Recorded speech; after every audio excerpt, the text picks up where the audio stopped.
before humans knew electricity, before humans knew airplanes, before the first lighthouses were lit along the coastlines, the ocean was already there. And the ocean has been keeping secrets that no generation has ever been able to solve. There is a place on this earth where ships don't just sink, they vanish. Where planes don't just crash, they dissolve into thin air.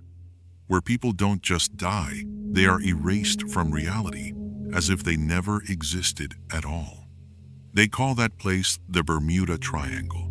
But the people who live around those waters, from the 17th century to today, call it by another name. They call it the door with no return.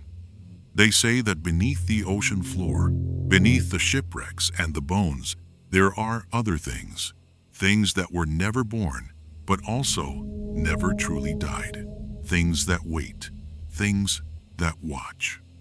And sometimes, when the night is thick enough and the storm is loud enough, they rise to the surface to remind humanity, you are not the only masters of this planet. Below are 5 true stories. 5 times that door cracked open. 5 times those from the other side came back. Sit still, listen closely, and don't look away, because sometimes it's when you're not looking that they come closest.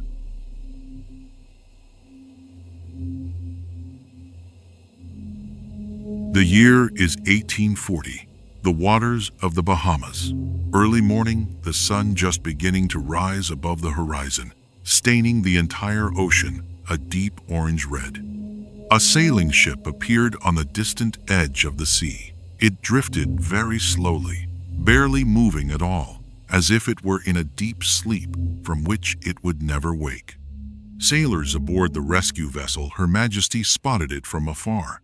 They thought at first it was a fishing boat with engine trouble, perhaps a ship that had lost its crew to disease.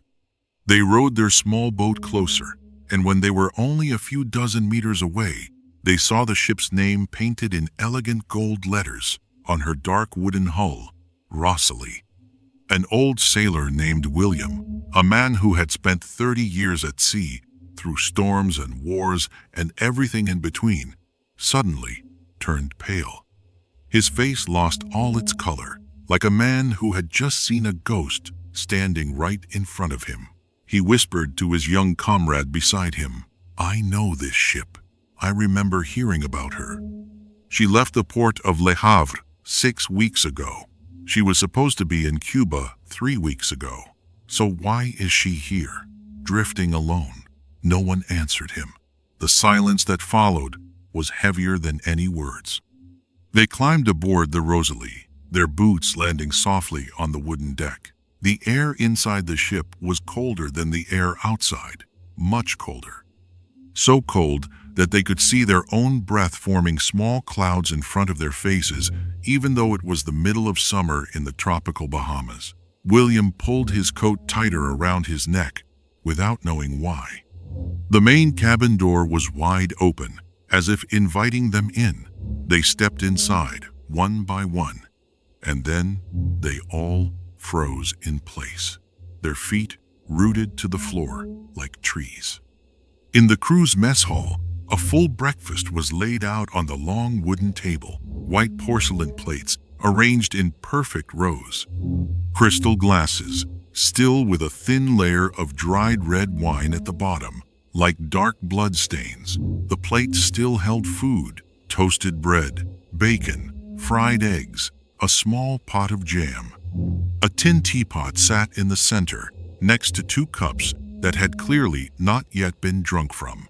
Steam was still rising from one of the cups, curling up toward the ceiling in thin, ghostly wisps. William reached out with a trembling hand and touched the teacup. It was hot, hot enough to burn his fingertip. He stepped back quickly, his face now completely drained of any remaining color. "Impossible," he muttered, his voice barely a whisper. "This ship has been drifting for at least 2 weeks, maybe longer. I can smell the salt and the rot in the wood. So how in God's name can the tea still be hot? How can there still be steam? No one had an answer. They searched the entire ship from bow to stern, from the highest crow's nest to the darkest cargo hold.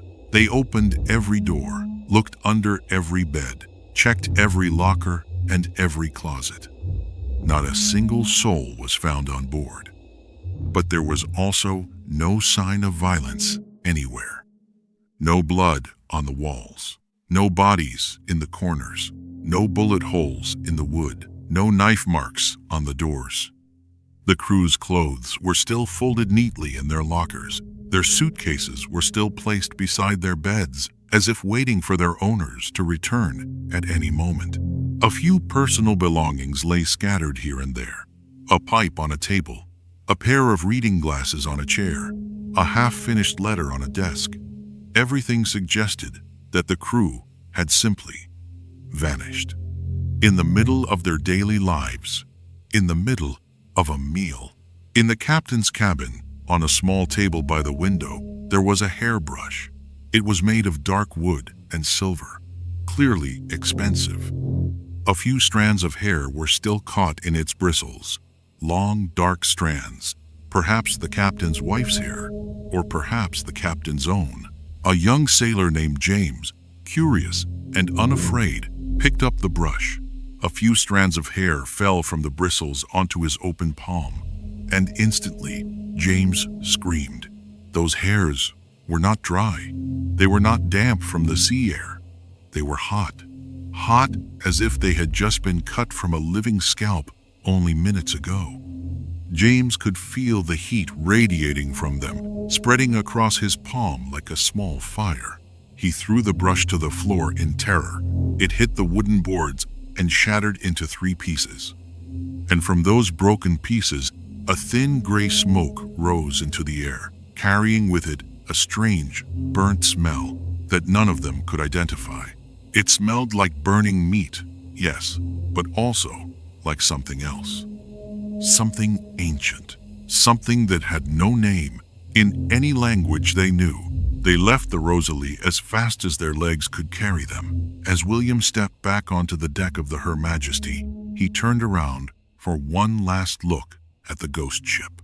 He later wrote in his private journal that in that final moment, he saw a figure standing behind the main cabin window, a figure wearing a long white robe with no face at all. Where its eyes should have been, there was only smooth, pale skin.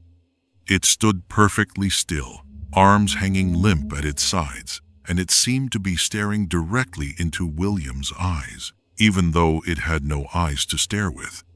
William never told anyone about that figure, not even his closest friends, but from that day forward, he never ate a meal alone again. He always made sure someone was sitting beside him, especially at breakfast. The Rosalie was towed back to Nassau Harbor, where she sat like a silent monument to the unknown. Experts came from England and America to examine her. Their conclusion was always the same. The ship was completely intact. No mechanical damage, no structural weakness, no signs of fire or flood or any natural disaster. She could have sailed again immediately, as if nothing had ever happened. But no captain in Nassau would take command of her. They just shook their heads, whispered something to each other in low voices, and walked away. Some made the sign of the cross as they left. Others simply refused to even look at her.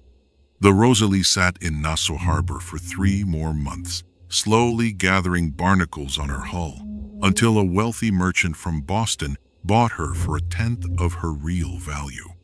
He changed her name, painted her entirely, and hired a new crew, all young men who knew nothing of her dark past.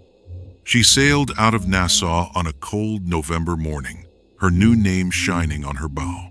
She never returned, and this time, she didn't drift back either.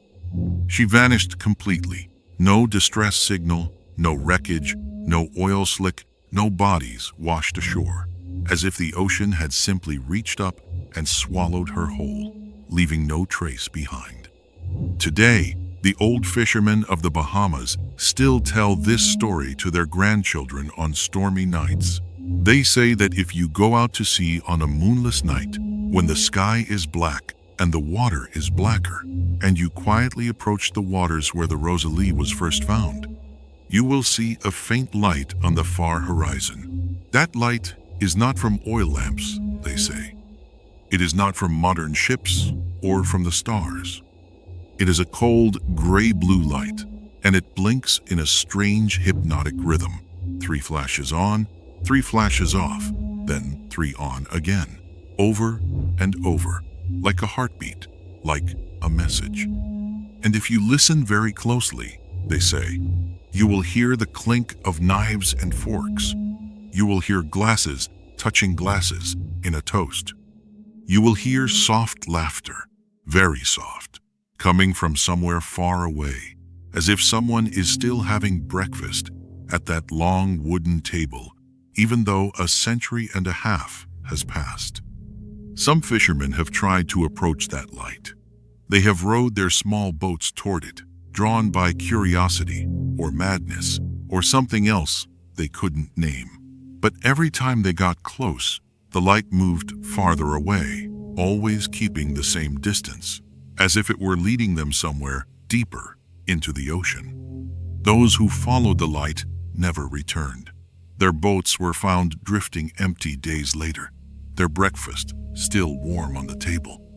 They say the Rosalie is still out there, drifting forever and ever, with 39 sets of clothes neatly folded in lockers and 39 cups of hot tea on the table. And sometimes, when the night is right and the sea is calm, she looks for new guests, new souls, to invite to the meal that never ends.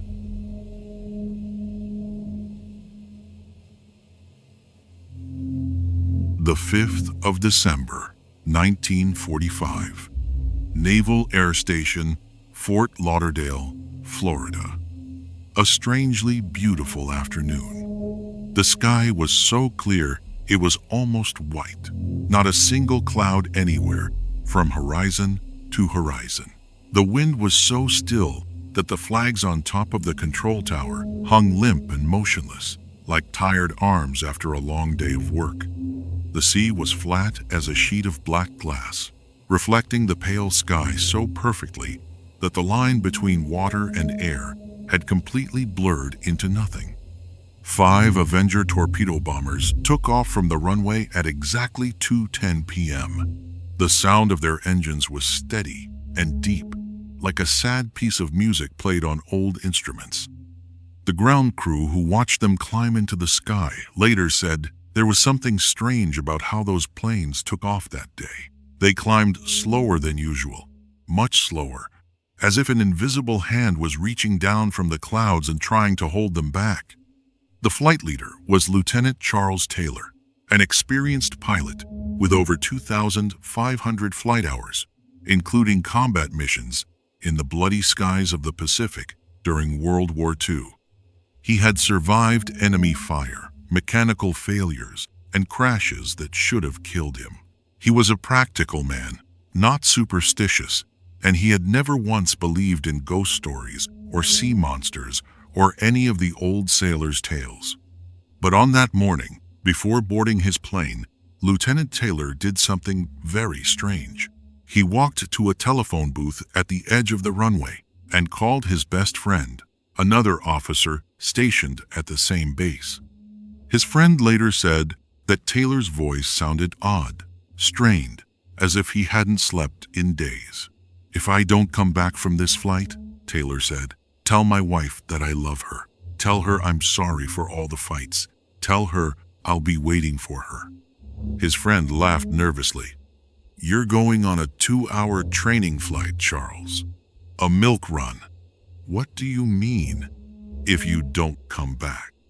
There was a long silence on the phone. Then Taylor said, very quietly, "I have a bad feeling about today. I can't explain it. I just feel like I'm not coming home." He hung up before his friend could say another word. The first 45 minutes of the flight were completely normal. The pilots reported their positions, their altitude, their visibility.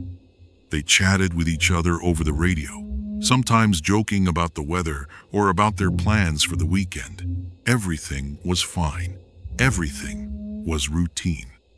Then, at exactly 3:45 p.m., the radio crackled with Lieutenant Taylor's voice, and his voice was no longer calm. It was shaking. "I don't know where I am," Taylor said. "Both of my compasses are out. Neither of them is working.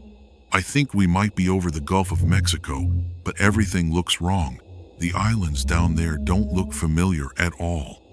The radio man at the base, a veteran sergeant named Robert, looked out the control tower window. The sky outside was still blue.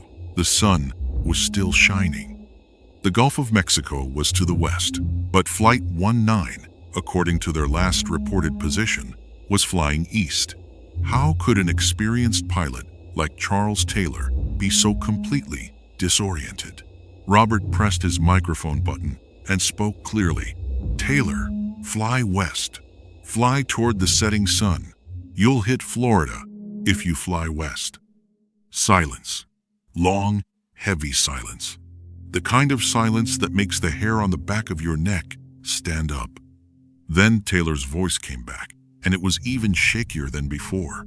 "I don't know which way is west. I can see the sun over there, but I can't tell direction. Nothing is working right. The sea looks strange. It's not blue anymore. It's white, white as milk. I've never seen water this color in my life." Robert's hand tightened on the microphone. He had never heard such fear in a pilot's voice before, and he had heard pilots in combat, pilots who were about to die. From that moment on, the radio transmissions became chaos. Multiple voices were cutting in at once, shouting over each other, panicked and confused. "Don't follow me," one voice screamed. "I don't know where I'm going. Don't follow me." "Fly west! Everyone fly west!" another voice shouted. "Oh my God, the water is so dark down there. It's black, completely black. What are we flying over? What is this place?" And then a voice that no one could identify, a voice that sounded like it was coming from a great distance, from somewhere far below the surface of the sea, said something that made every person in the control tower go cold. "Lights. There are lights under the water, moving lights, and they're coming up toward us." That was the last sentence any of them heard. The signal died. Robert called back. Once, 10 times, 100 times. There was only the crackle of static interference, and beneath that static, a strange sound that no one could explain.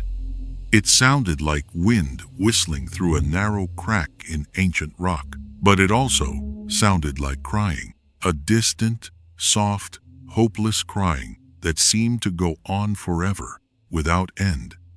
A Martin Mariner flying boat with 13 crew members was sent out to search for Flight 19. It took off from the same runway at 7:27 p.m., its engines roaring into the darkening sky.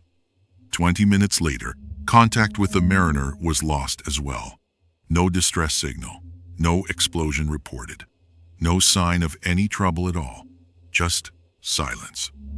The largest search operation in the history of American aviation lasted for 5 full days. Over 300 aircraft, 21 warships, hundreds of divers, all searching, all scanning, all hoping for a sign.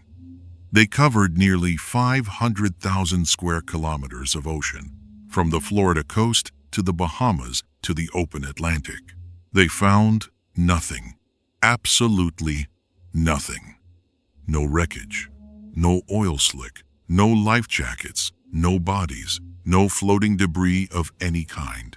5 large military aircraft, 27 trained men, vanished as if they had never existed at all. But there was one strange thing that the official report did not mention. Some of the pilots who participated in the search later reported that when they flew over the area where Flight 19 had last been seen, their compasses began to spin wildly, just as Taylor had described. And they saw white lights glowing beneath the surface of the water, moving slowly, like something alive swimming in the deep darkness. One of those pilots, a young lieutenant named Richard, decided to fly lower to get a better look. He later told his commanding officer that when his plane reached an altitude of only 200 meters, he saw something in the water below him. It was not a shipwreck. It was not a coral reef. It was a massive, dark shape, huge, far larger than any ship or submarine he had ever seen, moving slowly through the depths. And on its surface, there were lights, white lights, arranged in patterns that seemed almost intentional, almost like writing in a language he didn't understand. Richard pulled back on his controls as hard as he could. He climbed to maximum altitude and flew straight back to base, not stopping until his wheels touched the runway. He never flew over that area again. Years later, commercial pilots flying over those same waters at night occasionally picked up strange radio signals. The signals were old, very old, using frequencies and call signs that had been decommissioned decades ago. The call sign was always the same, Flight 19. But those signals did not come from the sky. They came from the ocean floor. And when technicians tried to trace their source, the signals would move, shifting position, diving deeper, evading every attempt at location. And one night in 1986, a commercial airline pilot named Don G was flying from Miami to Bermuda at an altitude of 6,000 meters. Suddenly, he saw 5 aircraft flying below him, about 300 meters lower. They were flying in perfect formation, with no lights, no radio signals, no running lights, nothing.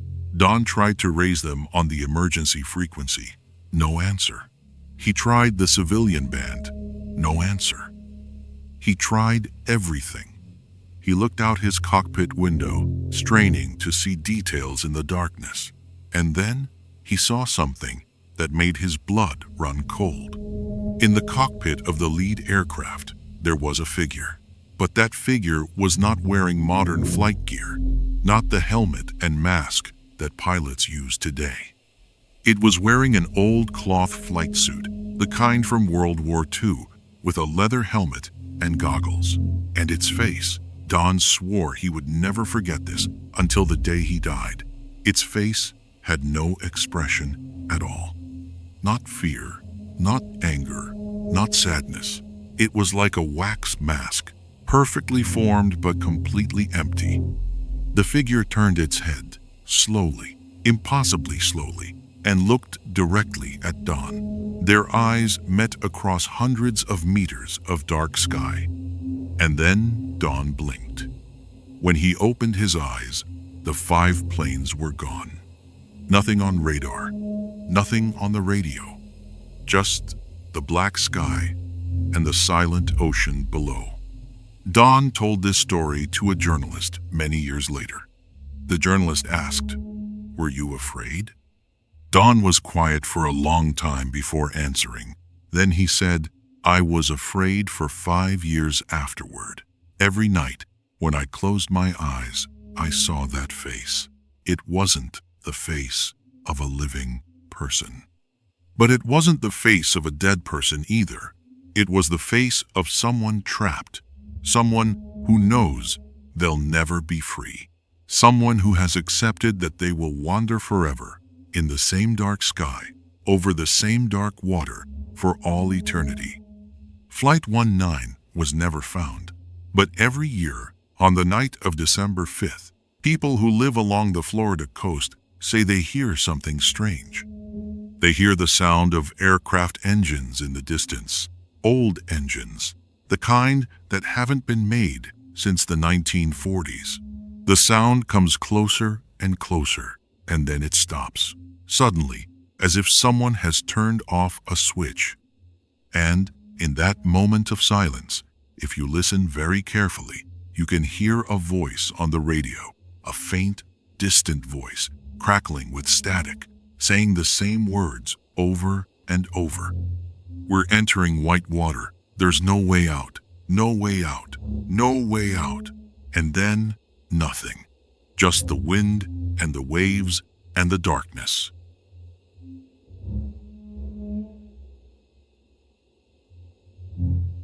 The year is 1881.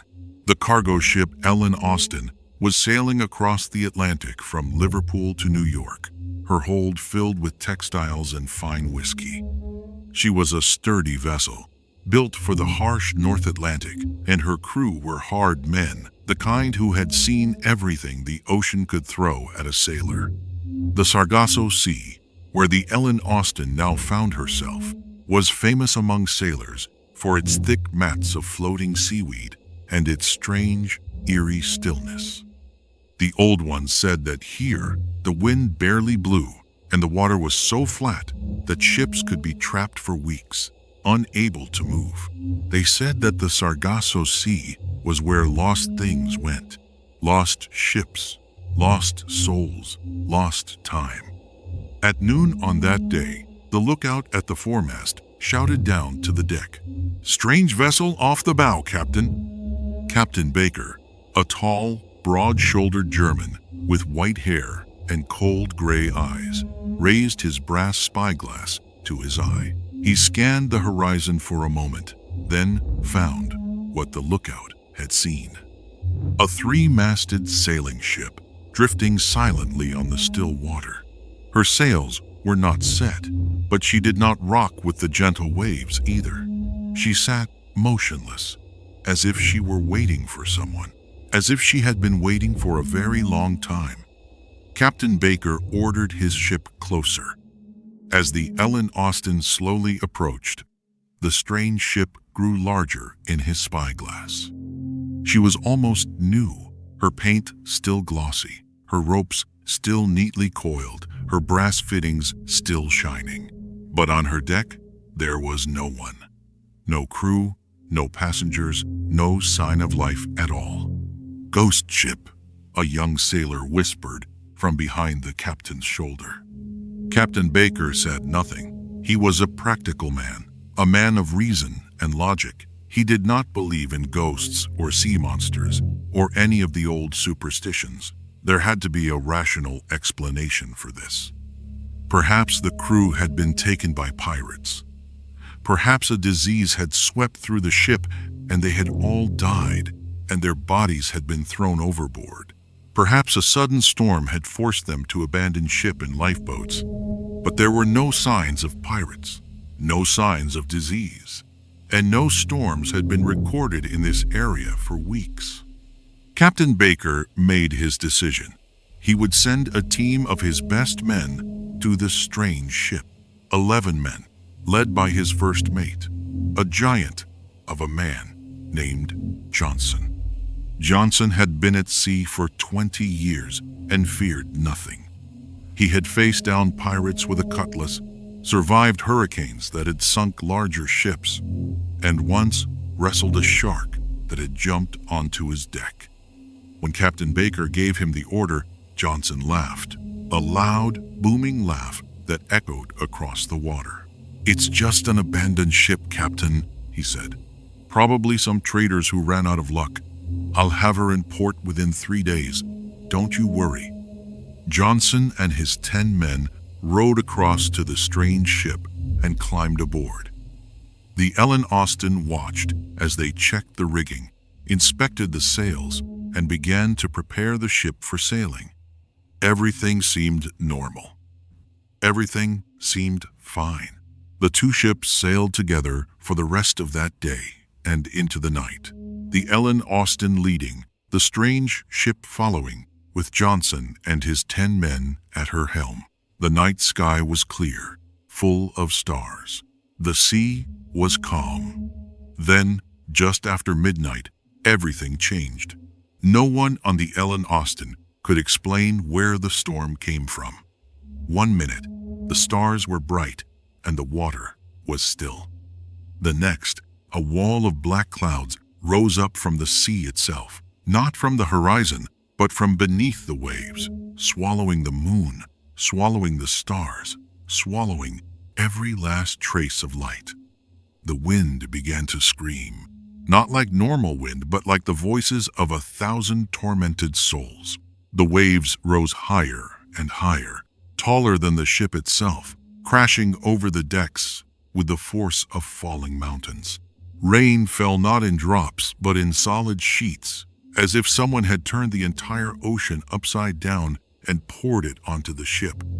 Aboard the Ellen Austin, the crew clung to the rails and the masts, fighting with every ounce of their strength not to be swept into the black water. They prayed. They shouted. They could not see anything in the thick darkness, not the sky, not the sea, not the strange ship that had been following them. The storm raged all night long. When dawn finally came, the sea was calm again. The sky was blue again, as if nothing had ever happened. And the strange ship was still there, drifting silently not far from the Ellen Austin, exactly where she had been before the storm. Captain Baker ordered a second team to board her and check on Johnson and his men. The second team rowed across nervously, their oars splashing in the still water. They climbed onto the deck of the strange ship. And then they stood frozen, unable to move, unable to speak. The first team, Johnson and his 10 men, had vanished. Not a single one of them remained. There were no bodies on the deck, no bloodstains on the wood, no signs of any struggle at all. Their belongings were still in the cabins, clothes folded, boots lined up, pocket watches hanging on hooks. Johnson's pipe was still on the table beside a full pouch of tobacco, exactly as he had left it, as if he had simply stood up and walked away. But there was one detail that made even the most hardened sailors shiver with fear. On the table in the captain's cabin of the strange ship, there was a piece of paper. It was not ordinary paper. It was thick, dark, and strangely textured, with fine lines running through it like veins. It looked almost like human skin, tanned and preserved. On that paper was a single line of writing, or perhaps it was not writing at all, but something else, something that only appeared to be writing. The ink was not a single color. It seemed to shift and change as they looked at it, sometimes black, sometimes red, sometimes a pale, sickly blue. When one of the sailors reached out and touched the paper, it began to smoke. A thin, gray smoke rose from its surface, carrying a smell like burning hair and old bones.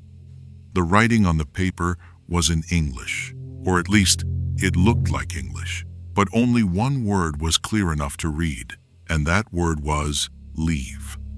The second team did not wait any longer. They scrambled back to their boat and rowed to the Ellen Austin as fast as their arms could move.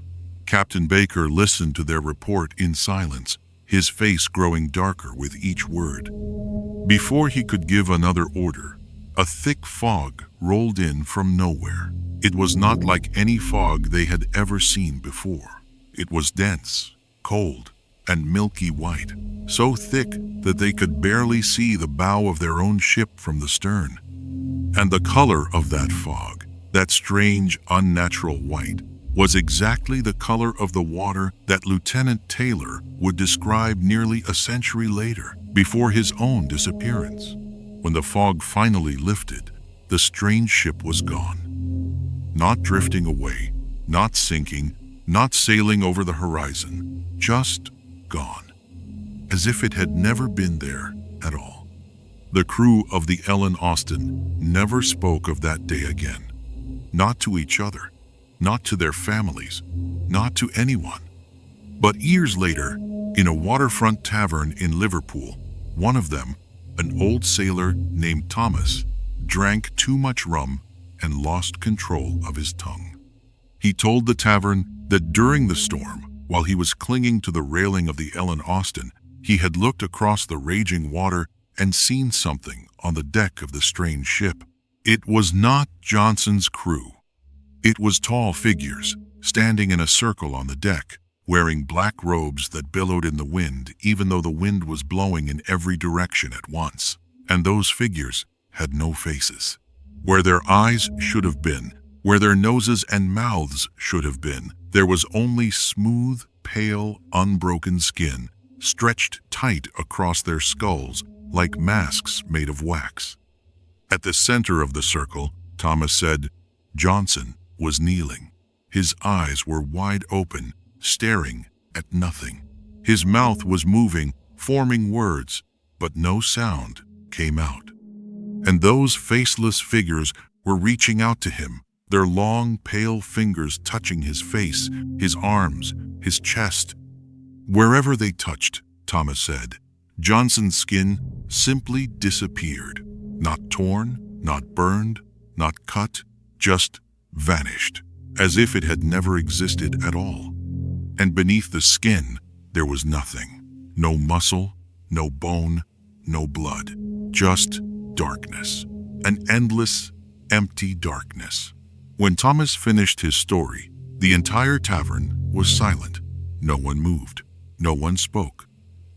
Then someone asked, in a very small voice, So how did you survive, Thomas? How did you get away? Thomas smiled, a strange, crooked, painful smile that did not reach his eyes. I didn't survive, he said. I died that night. I just haven't laid down yet. He stood up from his chair, walked to the door of the tavern, and walked straight through it, through the solid wooden door, as if he were nothing but smoke and shadow. No one ever saw Thomas again. But his story is still told in coastal taverns, from Liverpool to Boston to Nassau, whenever a storm is brewing on the horizon. They say that if you listen closely on a dark night, you can hear a ship's bell ringing from beneath the waves. And if you hear that bell, you must never ever answer it.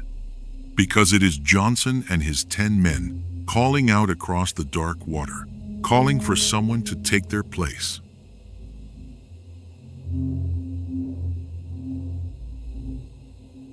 The 30th of January, 1948, 9:30 p.m., Santa Maria Airport, Azores.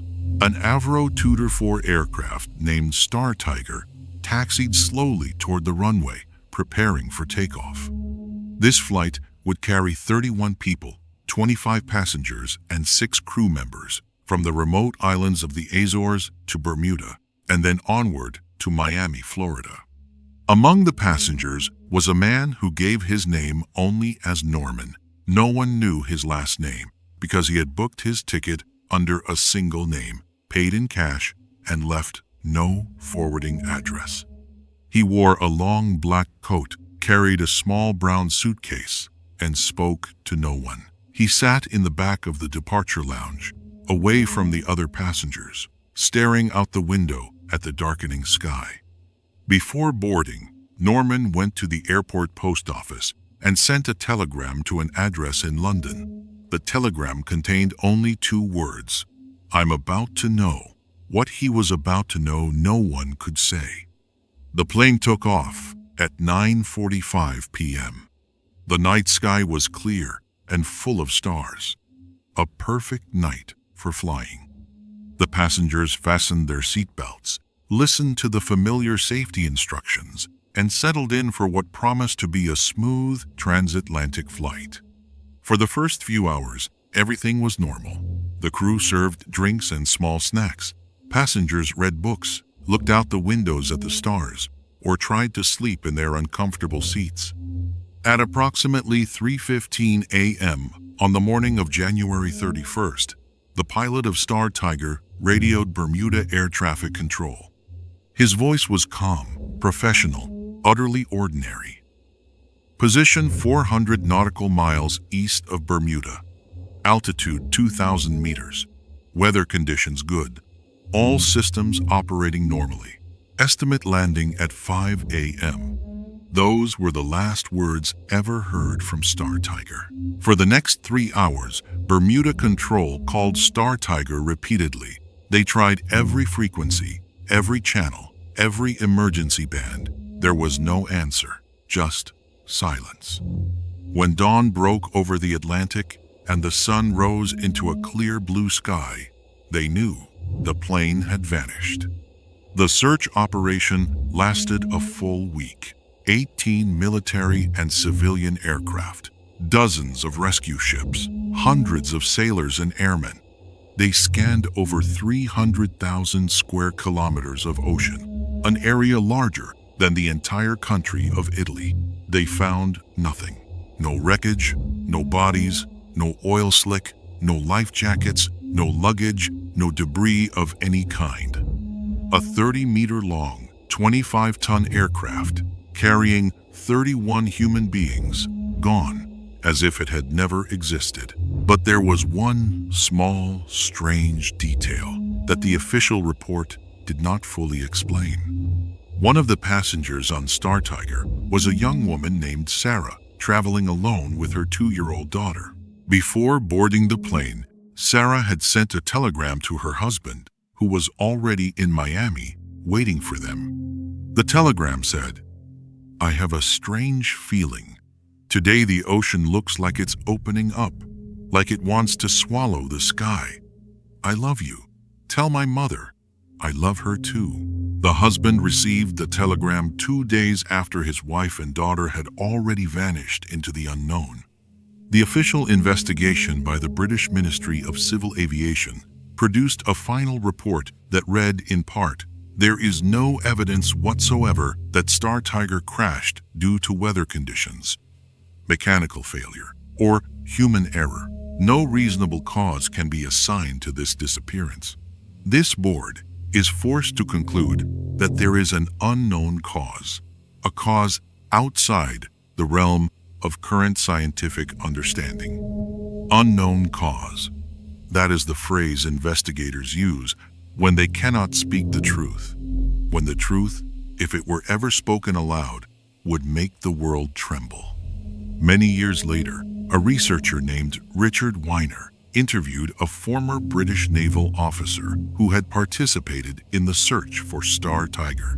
This officer, who asked to remain anonymous, told Weiner something extraordinary.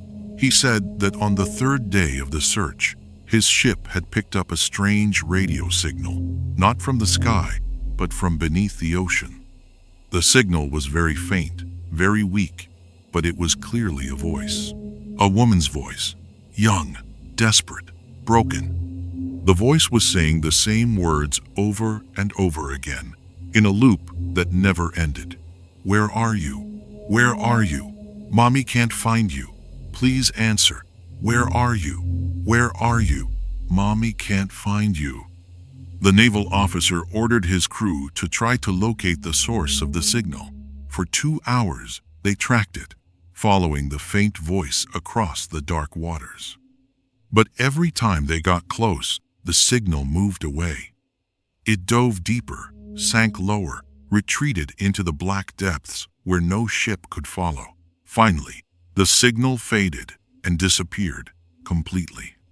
When the crew played back their recording of that signal, they heard only static, the hiss and crackle of empty frequencies. But the officer swore that beneath that static, there was something else. A very faint, very soft sound, the sound of a small child crying. Only 1 year later, on the 17th of January 1949, Star Tiger's sister ship, a nearly identical aircraft named Star Ariel, also vanished without a trace. Same route, same clear night. Amba. Same normal final message, same absence of any distress signal, same complete lack of wreckage. 2 aircraft, 2 disasters, 1 mystery, and 1 haunting, unanswerable question. Where did they go? What did they find in that dark triangle of ocean? And why do they still call out, after all these years, to anyone who will listen? Today, the people of Bermuda still tell Jigagusher on stormy nights. They say that if you stand on the southernmost point of the island, on a high cliff overlooking the Atlantic, and you listen carefully during a thunderstorm, you will hear something strange. First, you will hear the sound of aircraft engines, old engines, the kind that haven't been built since the 1940s. The sound will come closer and closer, as if a plane is approaching from somewhere far away. And then, just as the sound seems to be right above you, it will stop, abruptly, completely.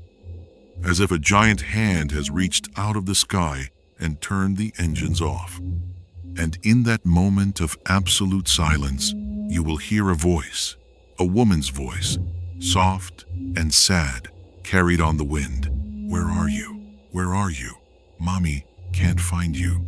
And then a child crying. No one in Bermuda ever stays on that cliff for long. No one tries to answer that voice, because they know that if they answered, if they called back into the darkness, something might answer in return. And that something might not be human.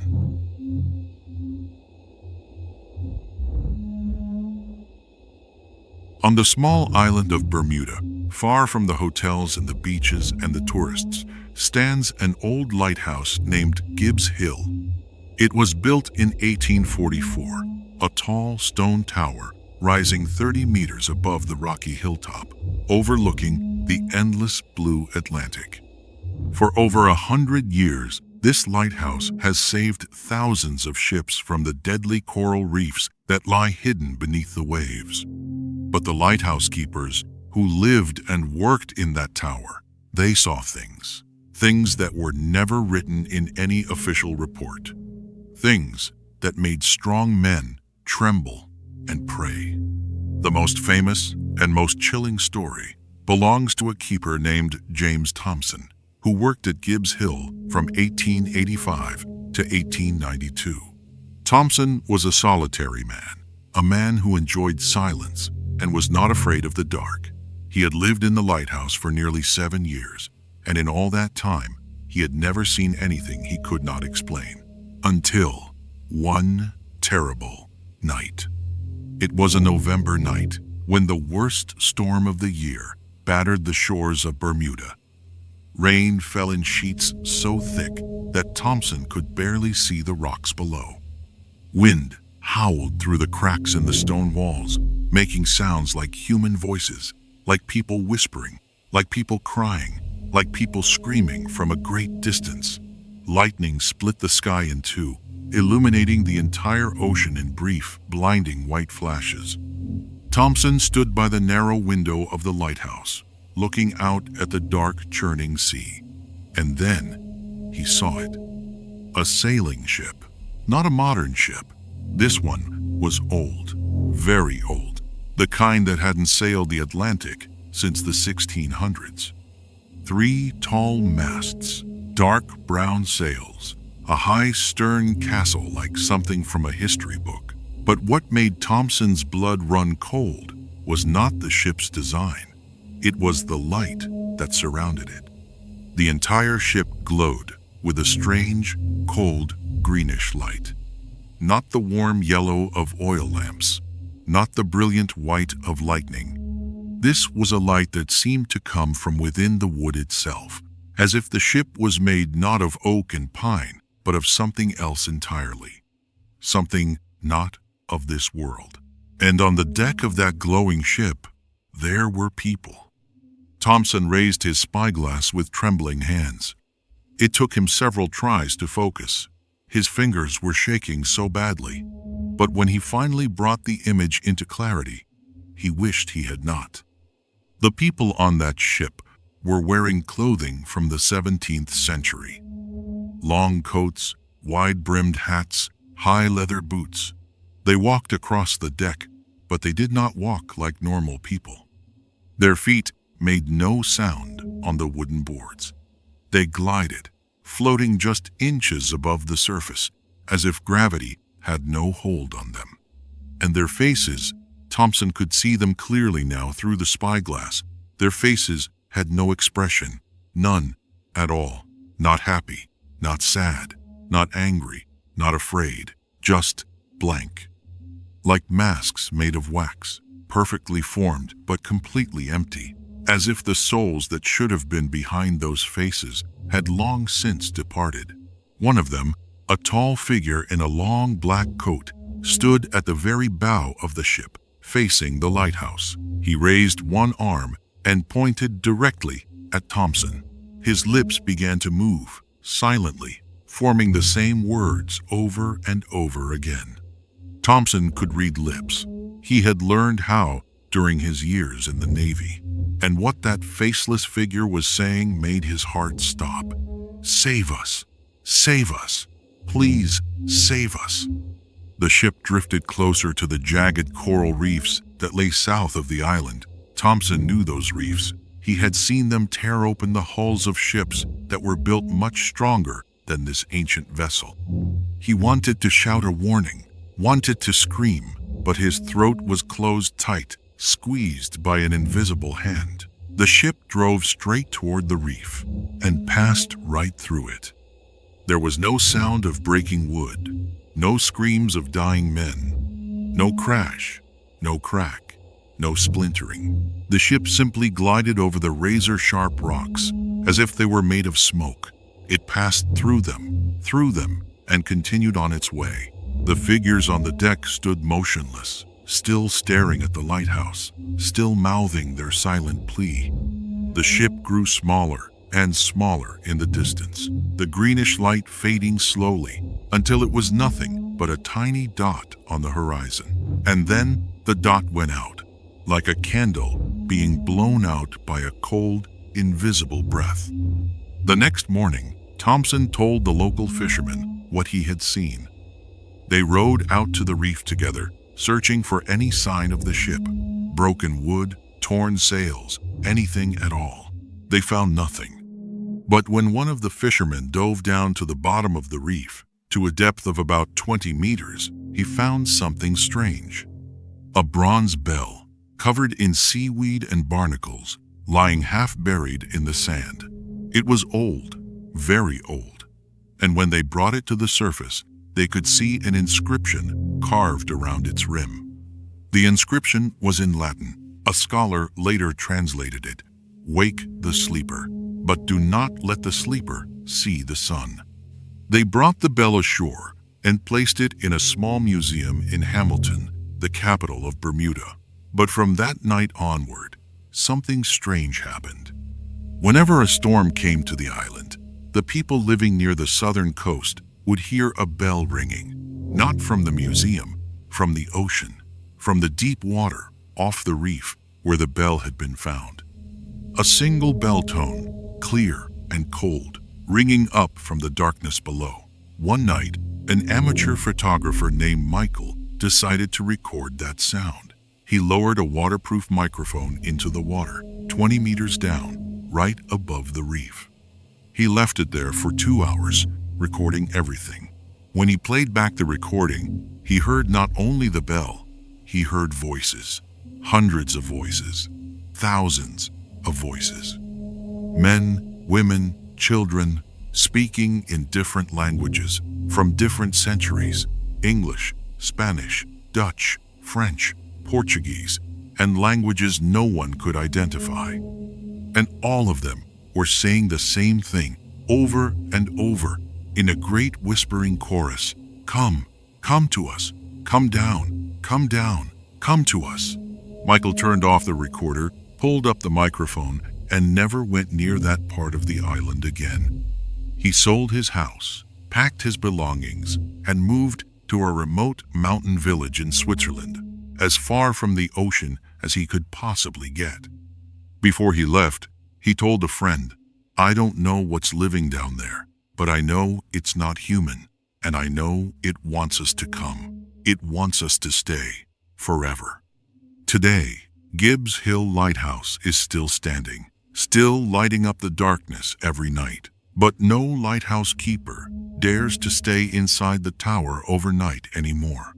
They work in short shifts, 8 hours at most, and when the sun sets, they walk down the hill, go home, lock their doors, and turn on every light in the house, because they know that when the night is dark and the storm is loud, the ghost ships return, and the faceless figures stand on their ancient decks, pointing toward the shore, whispering their endless, hopeless plea. But no one answers. No one ever answers. Because once you answer, once you call back into that cold green darkness, you must go down to them. And down there, beneath the waves, there is no way back. There is no return. There is only the silence and the bell and the voices. Calling, always calling, waiting. 5 stories, 5 mysteries, 1 sea. Science can explain some things about the Bermuda Triangle. Sudden storms that appear from nowhere. Giant currents that can drag ships off course. Methane gas erupting from the ocean floor. Compass deviations caused by the Earth's magnetic field. People can say that ghost stories are only products of imagination. Stories told by frightened sailors and exaggerated by writers over the years. But science cannot explain why breakfast was still hot on the Rosalie's table after 2 weeks adrift. It cannot explain why Flight 19 still flies through the night sky after nearly a century. It cannot explain why Johnson and his 10 men vanished from a ship that was being followed closely by another ship. It cannot explain why a dead man can buy a ticket on an airplane. It cannot explain the voices, the lights, the bell. There are secrets in this ocean that humans were never meant to know. The sea keeps them in her cold, dark heart, beneath the crushing pressure and the eternal darkness where sunlight never reaches. And sometimes, very rarely, the sea reveals a small corner of those secrets. A drifting ship, a strange radio signal, a green light on the horizon, just enough to remind us that there are other worlds beside our own. Worlds where the dead do not rest in peace. Worlds where time flows strangely or not at all. Worlds where the lost still search for the way home, forever and ever, never stopping, never finding. Remember this: if you ever find yourself on the ocean, on a dark night, and you see a ship with no crew, or hear an old radio signal, or see a strange light beneath the water, do not go closer.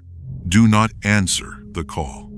And above all, do not let the sea remember your name, because the sea never forgets, and the sea never forgives.